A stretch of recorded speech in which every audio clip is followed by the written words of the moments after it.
I talk to people very frequently whose families have provided them with too much protection. And they know it themselves, and that means they're deprived of necessity. You know, one of the things that you see in the United States, for example, is that the children of first-generation immigrants often do better than their children. And the reason for that is that the children of first-generation immigrants have necessity driving them. And you don't know how much you need necessity to drive you, because maybe you're not very disciplined. And if a catastrophe doesn't immediately befall you if you don't act forthrightly today, then maybe you never act forthrightly, right? Because the gap between your foolishness and the punishment is lengthened by your unearned wealth, and so you never grow up and learn, and you have to get yourself away from your dependency in order to allow necessity to drive you forward. And that's to become independent and to become mature. And I think part of what's happening in our culture is that the force that's attacking the forthright movement forward of young men in particular is afraid of the power of men, because it's confused about the distinction between power and authority and competence. Like a man who has authority and competence has power as a byproduct, but the authority and competence is everything. And people who can't understand that fail to make the distinction between power and authority and competence, and they're afraid of power, and so they destroy authority and competence. And that's a terrible thing, because we need authority and competence. What else is going to allow us to prevail in the long run? And so you get away from your country, and you get away from your kin and from your father's house, right? And you go out there and you establish yourself in the world. It's a call to adventure. That's what the first lines in the Abrahamic story is, a call to adventure. So, great, unto a land that I will show you. Well, you know, what does that mean? You know, one of the things that I've been struck very hard by a number of writers, Carl Jung obviously among them. I mean, he wrote things like Nietzsche that if you understand them, they just break you into pieces, you know. And one of the things that Jung understood and the psychoanalysts understand, it's one of the most terrifying elements of psychoanalytic thinking. It's very tightly allied with religious thinking, which is that you are not the master of your own house. There are spirits that dwell within you, meaning you have a will and you can exercise a certain amount of conscious control over your being, but there are all sorts of things that occur within you that seem to be beyond your capacity to control. Your dreams, for example, that's a really good example, or your impulses, for example. You might think of those as so foreign from you that you don't even want them to be part of you. But more subtly even, how about what you're interested in, what compels you? Like, where does that come from? Exactly. Because you can't conjure it up of your own accord, you know. So if you're a student and you're taking a difficult course, you might say to yourself, well, I need to sit down and study for 3 hours. But then you sit down and that isn't what happens. Your attention goes everywhere. And you might say, well, whose attention is it then if it goes everywhere? Because you say it's your attention. It's like, well, if it's your attention, maybe you would be able to control it. But you can't. And so then you might think, well, Jen, just exactly what the hell is controlling it? And you might say, well, it's random. Well, it better not be random. I can tell you that. That happens to some degree in schizophrenia. There's an element of randomness in that. It's not random. It's driven by the action of phenomena that I think are best considered as something like subpersonalities, although even that's only a partial description. You can't make yourself interested in something. Interest manifests itself and grips you. That's a whole different thing. And so what is it that's gripping you? And how do you conceptualize that? Is that a divine power? Well, it's divine as far as you're concerned, because it grips you and you can't do anything about it. And so there's a calling in you towards what you're compelled by and what you're interested in. And sometimes that might be very dark and sometimes not. But you're compelled forward by your interest. And so the idea that what moves you away from your country and your father's house and the comforts of your childhood home is something that's beyond you and that you listen to and hearken to. That's exactly right. And you can say, well, I don't want to call that God. It's like, it doesn't matter what you call it exactly. It doesn't matter to what it is, what it's called. It still is. And if you don't listen to it, that's the other thing. If you don't listen to it, and I've been a clinician and talked to enough people now, as old as I am, to know this absolutely. If you do not listen to that thing that beckons you forward, you will pay for it like you cannot possibly imagine. You'll have everything that's terrible about life in your life and nothing about it that's good. And worse, you'll know that it was your fault and that you squandered what you could have had. So, this is not only a calling forth, but a warning. Unto a land that I will show thee. And that's it, that I will show thee. And you don't want to be too concrete about this, you know. There's all sorts of new territories that you can inhabit. There's abstract and conceptual territories. If you go to university and you study biology or you study physics or any discipline, you're in a territory, right? You're in the territory that all the scholars have established. And then as you master the discipline, you move out beyond the established territory into the unknown. And that's a new land, right? Maybe it's even a land of your enemies, for that matter. But it's a new land. The frontier is always in front of you. And so, you know, when the earth was less inhabited than it is now, the frontier was, the psychological frontier and the geographical frontier was the same thing, and now they've separated to some degree because there's not so much geographical frontier. But the frontier is a place that never disappears, and the land that's beyond the land that you know is always there, and it's always where you should go. And all of that's packed into these, 4 phrases. So when I've been thinking about narrative, you look at the world through a story. You can't help it. And the story is what gives value to the world, or the story is what you extract from the value of the world. You can look at it either way. You're somewhere and it's not good enough, right? That's the eternal human predicament. Wherever you are isn't good enough. And to some degree that's actually a good thing, because if it was good enough, well, there's nothing for you to do. So it's actually maybe a good thing that it's insufficient. And that might be why sometimes having less is better than having more. And I don't want to be a Pollyanna about that. I mean, I know that there's deprivation that can reach to the point where it's completely counterproductive. But it isn't always the case that starting with little is, if you start with little, you start with more possibility. It's something like that. So you move always from what's unbearable about the present to some better future, right? And if you don't have that, then you have nothing but threat and negative emotion. You have no positive emotion, because the positive emotion is generated in the conception of the better future and then the evidence that you generate yourself that you're moving towards it.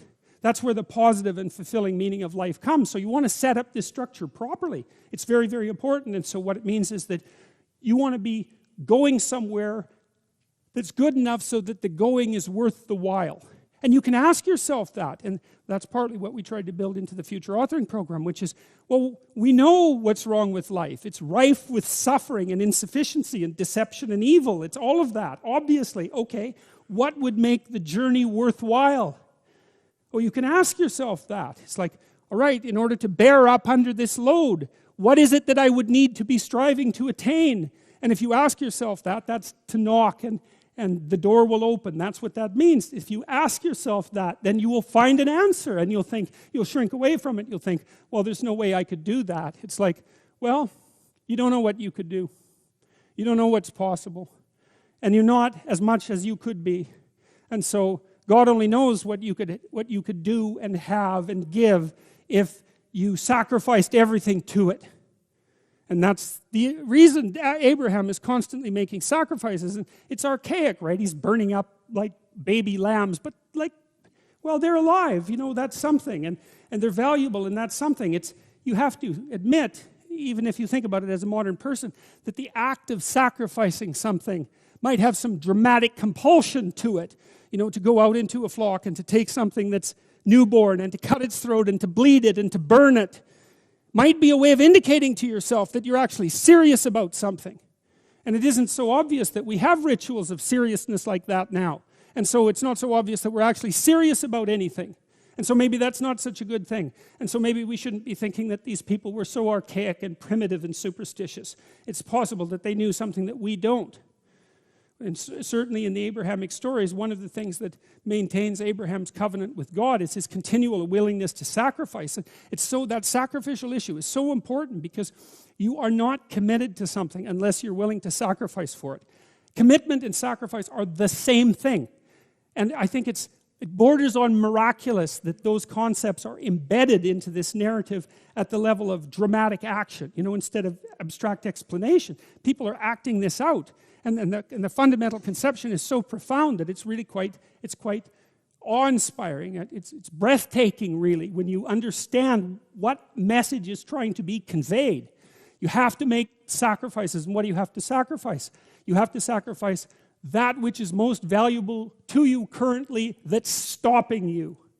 And God only knows what that is. It's certainly the worst of you. It's certainly that. And God only knows to what degree you're in love with the worst of you. So you move from the unbearable present to the ideal future. And you can't help that. You have to live in a structure like that. That's your house. That's another way of thinking about it. And if you want to get your house in order, and if you want it to be a place that you can live properly, then you have to plan the future that is perfect. And then I think, well, what does that mean? And it means it's good for you, right? And one of the things that I do all the time with my clinical and consulting clients is try to figure out what would be good for them. But we do more than that. We try to think, okay, well, how can we set this up so it's really good for you, and that all the side consequences of that are things that are good for other people? There's this idea in Jungian psychology called the circumambulation. And Jung had this idea that you had a potential future self, which would be, in potential, everything that you could be. And that it manifests itself moment to moment in your present life by making you interested in things. And the things that you're interested in are the things that would guide you along the path that would lead you to maximal development. Now, it sounds like a metaphysical idea or a mystical idea even, but it's not. It's not. It's a really profoundly biological idea. The idea is something like, well, you're set up so that you're automatically interested in those things that would fully expand you as a well-adapted creature. Well, there's nothing radical about that idea. What else could possibly be the case? Unless there's something fundamentally flawed about you, that is what the situation would be. It's kind of interesting to think about how that would be manifest moment to moment, but the idea is something like, well, your interest is captured by those things that lead you down the path of development. Well, that better be the case. Okay, so that's fine. And so there's some utility in pursuing those things that you're interested in. That's the call to adventure, let's say. And the call to adventure takes you all sorts of places. Now, the problem with the call to adventure is, like, what the hell do you know? You might be interested in things that are kind of warped and bent.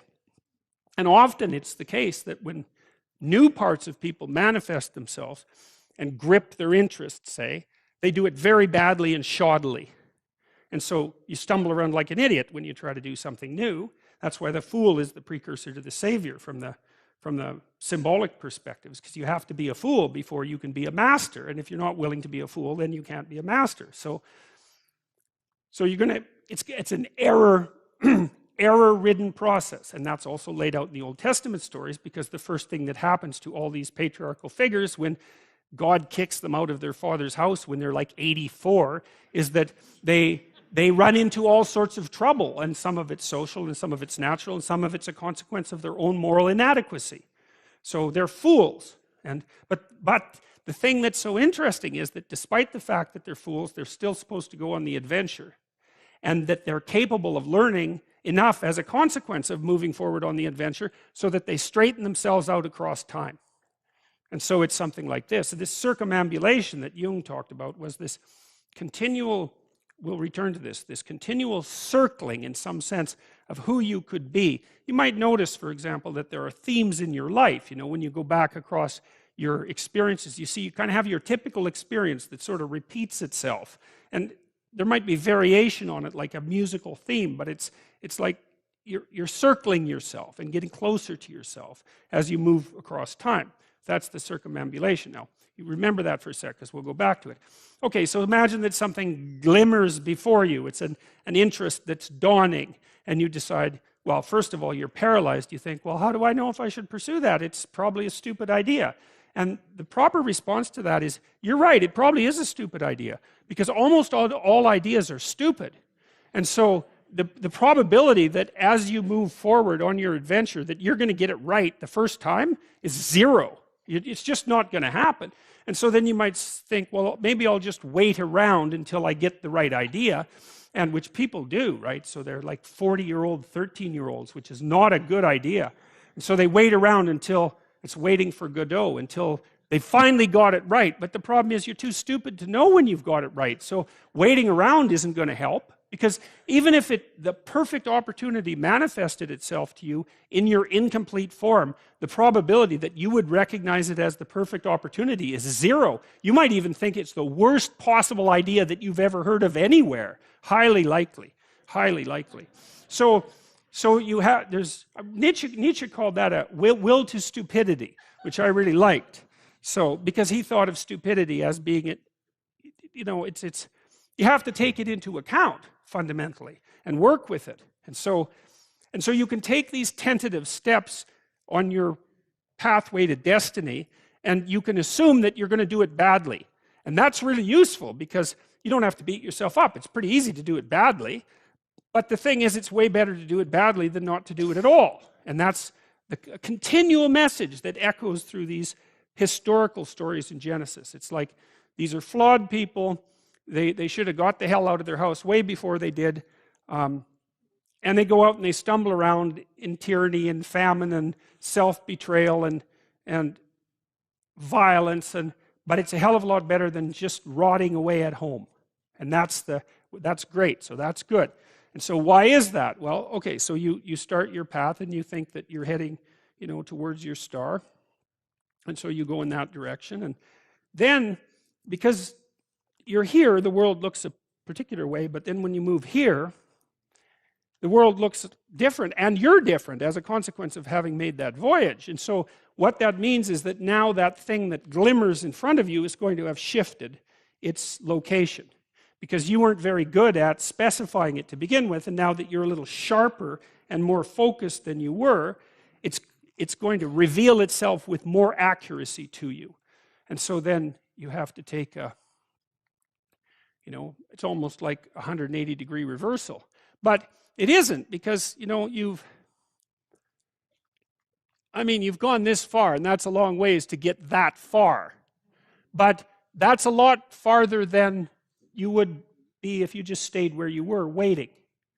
And so it doesn't matter that you overshoot continually, because as you overshoot, even if you don't learn what you should have done, you're going to continually learn what you shouldn't keep doing. And if you learn enough about what you shouldn't keep doing, then that's tantamount at some point to learning at the same time what you should be doing. So it's okay. So it's like this. Now, what's cool about it, though, I think, is that as you progress, the degree of overshooting starts to decline, right? And that we know that there's nothing hypothetical about that. As you learn a new skill, like even to play a song on the piano, for example, you overshoot madly. You're making all sorts of mistakes to begin with, and then the mistakes,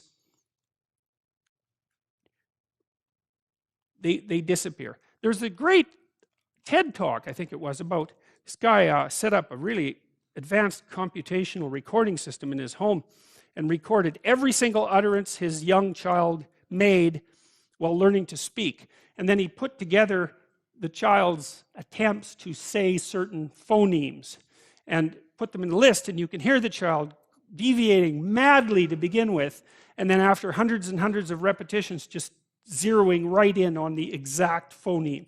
So, you might not know this, but when kids babble, because they start babbling when they're quite young, they babble every human phoneme, including all sorts of phonemes that adults can't say. And then they die into their language, so that after they learn, say, English, then there's all sorts of phonemes they can no longer hear or pronounce. But to begin with, it's all there, which is really quite interesting. But so as they learn a particular language, they zero in on the proper way to pronounce that, and their errors minimize. And every time you learn something, that's how it is. And that's really useful to know, too, because it means that it's okay to wander around stupidly before you fix your destination. Now, you see that echoed in Exodus, right?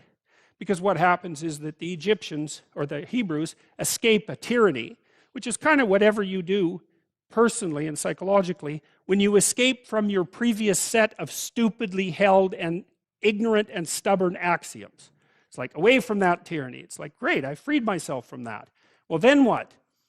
Well, you think, well, now I'm on the way. It's, no, you're not. Now you're in the desert, where you wander around stupidly, and worship the wrong things until you finally organize yourself morally again and head in the proper direction. So that's worth knowing too, because you think, well, I got rid of a lot of things, excess baggage that I didn't need in my life, and now everything's okay. It's like, no, it's not. You've got rid of a whole set of scaffolds that were keeping you in place, even though they were pathological. And now you have nothing, and nothing actually turns out to be better than something pathological, but you're still stuck with the problem of nothing.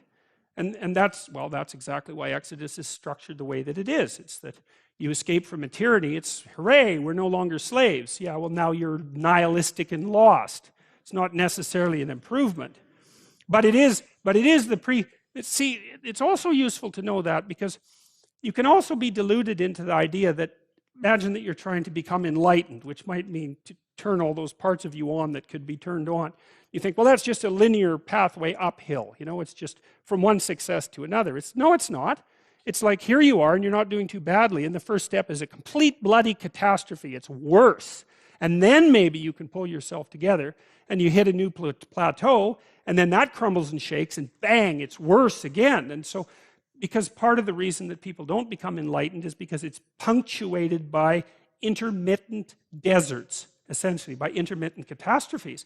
And if you don't know that, well, then you're basically screwed, because you go ahead on your movement forward and you collapse, and you think, well, that didn't work, I collapsed. It's like, no, that's par for the course. It's not indication that you failed, it's just indication that it's really hard. And that when you learn something, you also unlearn something. And the thing you unlearned is probably useful, and unlearning it actually is painful. Let's say if you have to get out of a bad relationship. It's like there isn't any relationship that's 100% bad. And so when you jump out of it, well, maybe you're in better shape, but you're still lonesome and disoriented, and you don't know what your past was, and you don't know what your present is, and you don't know what your future is. That's why people stay with the devil they know instead of, looking for the devil they don't know. So anyways, the fact that you're full of faults doesn't mean you have to stop. And thank God for that. That's a really useful thing. And the fact that you're full of faults doesn't mean that you can't learn. And so you can posit an ideal, and you're going to be wrong about it, but it doesn't matter, because what you're right about is positing the ideal and moving towards it. If the actual ideal isn't conceptualized perfectly, well, first, surprise, surprise, because what are you going to do that's perfect? So it doesn't matter that it's imperfect. It just matters that you do it and that you move forward. So that's really positive news as far as I'm concerned, because you can actually do that, right? You can do it badly. Anyone can do that. So that's useful.